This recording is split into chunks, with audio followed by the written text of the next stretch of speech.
Good morning, good afternoon, and good evening, everybody. Welcome back to TerickTime.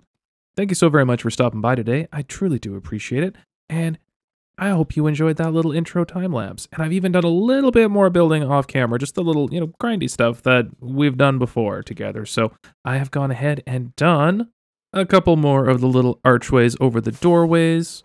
And then I've even gone as far as starting to kind of start playing with some of the interior concepts. So I now have a flower and some bubble elevators taking me up to nothing. But that's okay because it's getting the process started. So this is going to be kind of our main entry floor, and then here I'm thinking I'm going to have like a fancy kind of tree with some decorative pillars and columns and beams and whatnot, kind of just making this into a massive, just grand entryway that I'm just going to take the time to decorate up and really make it look cool. So that is the plan for in here.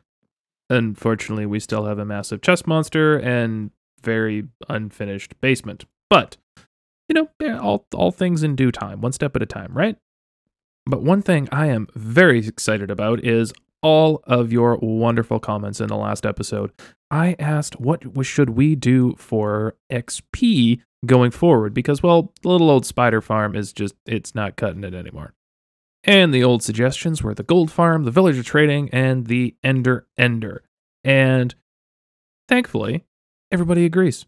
Villager trading is going to be the way to go.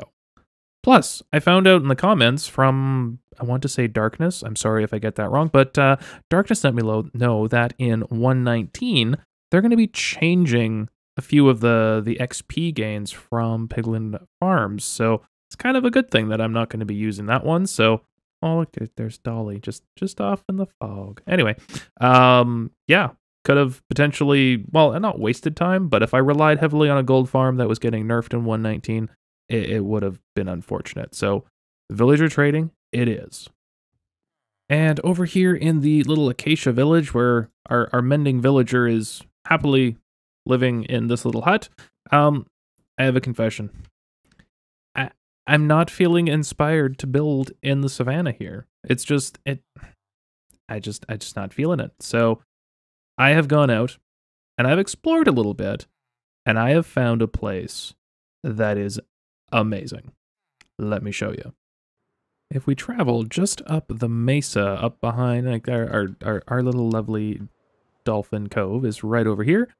All we have to do is travel up this mesa, up along this ridge. And by the way, these are not the big Stony Peak mountains, but these are still some pretty cool mountains. So I was exploring, and then I found this. It's wonderful. Right up on top of the mountain, I've got the savannah on one side, jungle, coves, just so much going on, so many great views. It is spectacular. Oh, and there's a little coral reef over there too. Like, how cool is that? Always with the rain, it never ends. So here in the village, I've got a couple of things that I would like to build over the course of the next, well, couple of episodes. So we need a villager breeder.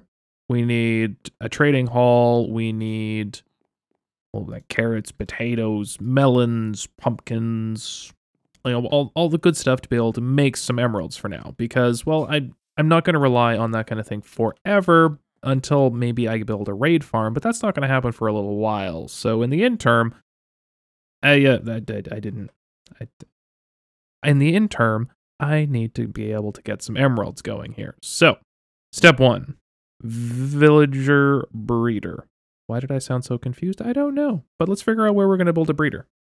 So, looking at the space I have to work with, and kind of like it's got a little bit of a natural divot, with actually the little lump that I'm sitting on right now, kind of right in the middle, which, well, kind of works, to be honest with you, because I don't want to actually tear these buildings down yet, maybe later, but for now, I'm thinking the villager breeder's going to go right here. So I don't think I brought a bucket. Did I not? I brought iron. We're fine. Everything's fine. It's okay. I brought a few things with me. So some glass, some log, stone, dirt, wool for some beds, and then a bunch of rails and stuff, so I can actually, wrangle the villagers where I need them to be.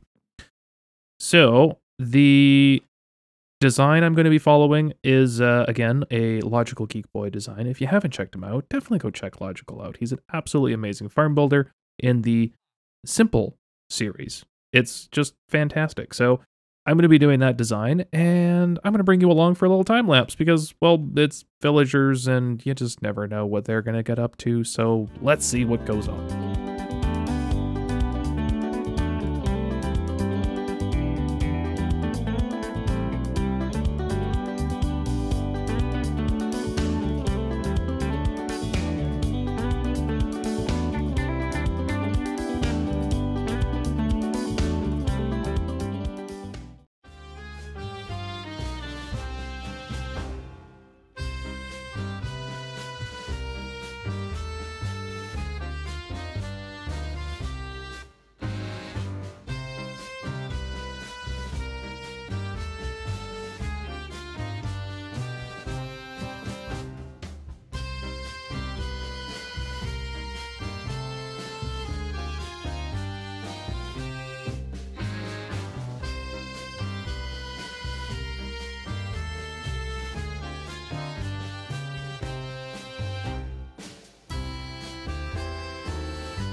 And would you look at that? We have a working villager breeder.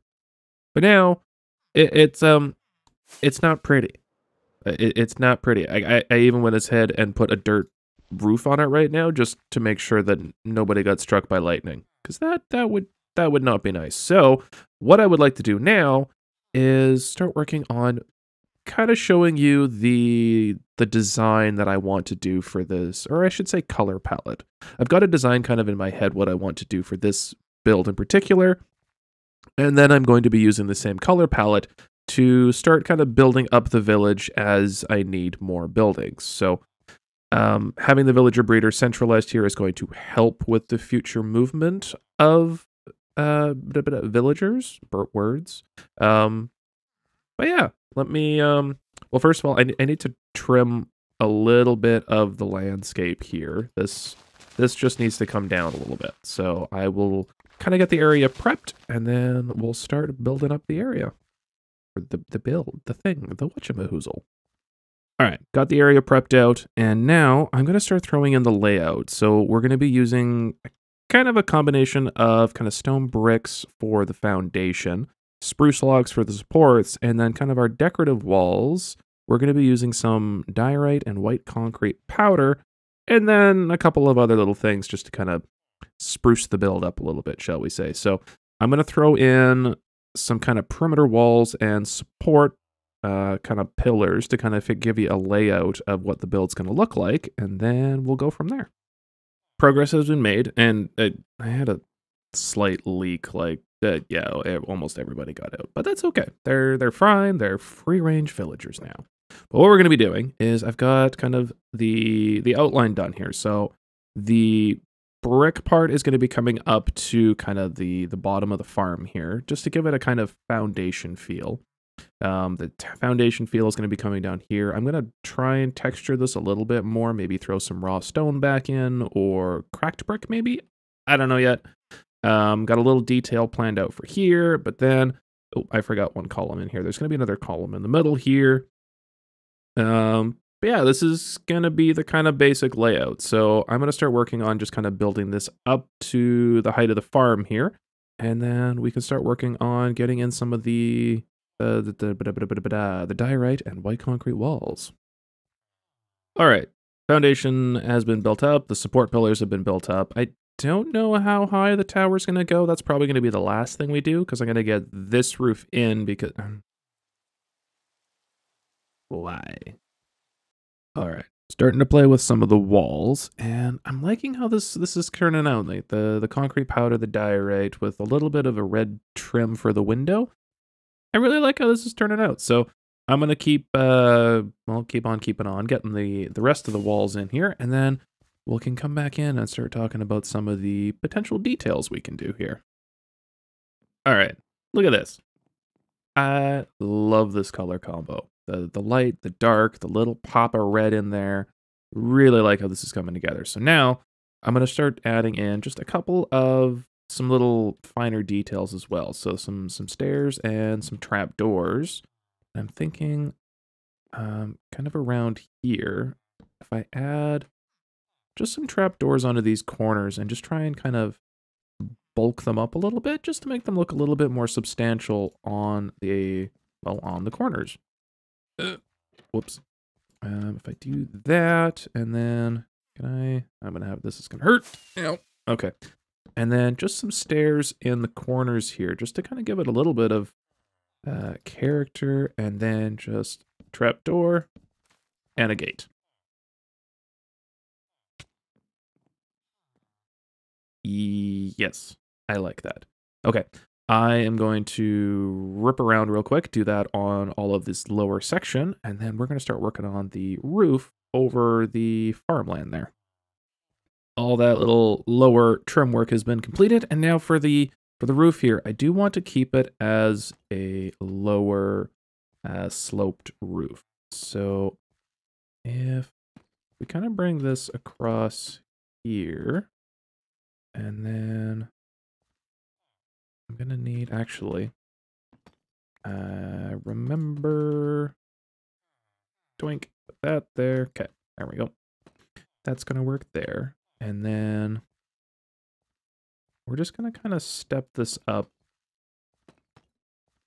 like this, just so it gives the edge kind of a little bit more uniform connectivity. And then we'll just scooch the roof all the way across here. And hopefully everything works out nicely. Okay. So if we do kind of this section, we'll get this section done, and then we'll work on a little bit of the roof detail. All right, so I got half of the roof in, and I'm trying to get this kind of not two-tone, but almost have the ridge line here with a little bit of a different material, just to kind of make it look like it's got like a ridge cap on it kind of thing. So something new I'm trying out here. Hopefully this is going to work out. So let me get the rest of the roof kind of popped on this side, and then I got to get working on that tower. Yeah. So my apologies. I did get a little carried away and kind of was just having some fun building, and look at that. I really like how this has turned out so far. So I do have a couple of other little finer details that I do want to add real quick here, which is, I need some of this, and this, and didn't bring any scaffolding blocks, so we're going to use deep plate. Okay. Oops. If I just kind of come out here, I'm going to be adding chain, a lantern, and some banners to the sides of this lantern, because I would like to add, I can't, there we go. Okay. Just quickly take a look at that. Just that, a little splash of color on the build to kind of just give it some pop. So I'm going to go ahead and add a couple more of these little lanterns around. I'm thinking like, one off a pillar here, some off the corners of the roofs over here. It's lighting, which is a good thing. And B, it's just that little bit of color, which the build just kind of needed. And then got a little bit more work to do still. So we're not quite done, but we're definitely on a great track right now. And the last final step I would like to add to this build right now is going to be some greenery. So I've got left this little spot here higher up. So I'm going to be planting a little bit of a tree of sorts. And I'm hoping this kind of works out. But kind of using like granite walls for the trunk, because I want it to be somewhat skinny, and then just gonna use some spruce leaves to kind of build up a tree. And then, oh, and just a couple of little spruce fences in here just to kind of symbolize some branches. So let's quickly see what this is gonna look like, and hopefully this works out. Because it's a little bit of a cramped space, but I'm thinking it's gonna be okay. Yes, just a wee little bit of a tree. And then to add some color into the corner, I've got a couple little mushroom blocks. I don't know if that's going to work or not, but we throw a couple of roses in here just to kind of bring the red pop of color in a little bit more as well. I think that will help. Yes. Nice. I like that. Okay. And then just one more little tree over on this little side for another little planter. Let's fill that in, and then we should be looking pretty good. I ran out of banners. I need more banners, which means I need more wool, which I have to go home for. And I think it's done. I've spent a little bit of time just kind of running around, making sure all the little bits and pieces and blocks that were missing have been placed in, and I think we're good. I love it. I love it so very much. I'm so excited to start transforming more of this base, area, village thing. One thing I did change a little more drastically. I'm not going to be taking the villagers out of here. I'm actually going to be figuring out, well, you gotta, zombify them and cure them sometimes to make the trades cheaper. So I'm going to have the villager breeder send the villagers underground, potentially here, or maybe over here, I'm not sure yet, to a curing building where we're kind of the reason they need to be cured, but it's okay. So, and yeah, there was another leak. There's just villagers everywhere right now, but it kind of makes me happy. And as long as I sleep, they're fine, and they spawn lots of golems, which helps too. But I love this area. So I think in the next couple of episodes, not sure exactly what, but we're going to need we're going to have to start making some emeralds. So probably some farms and a converting hall. And yeah, I'm super excited. It doesn't mean that I'm going to be, not working on the mega base at all anymore. I still have a lot of work I can do over there. So we'll kind of mix and match a little bit here. And let me know what are you enjoying in the series, and which farm should I make first? I'm thinking melon and pumpkin farm probably is the most efficient, and then I can just get a couple farmers going. But let me know what you think. And with that said, folks, that's going to have to wrap up this episode. I need to get this one going because, I'm running out of time, and that looks so cool. Imagine that whole area just kind of got distracted. Moving on. Sorry, folks. Thank you so very much for sharing your time with me today. I truly do appreciate it. And little fluttery, glitchy me, thanks you so very much. And until next time, good morning, good afternoon, good evening, and good night.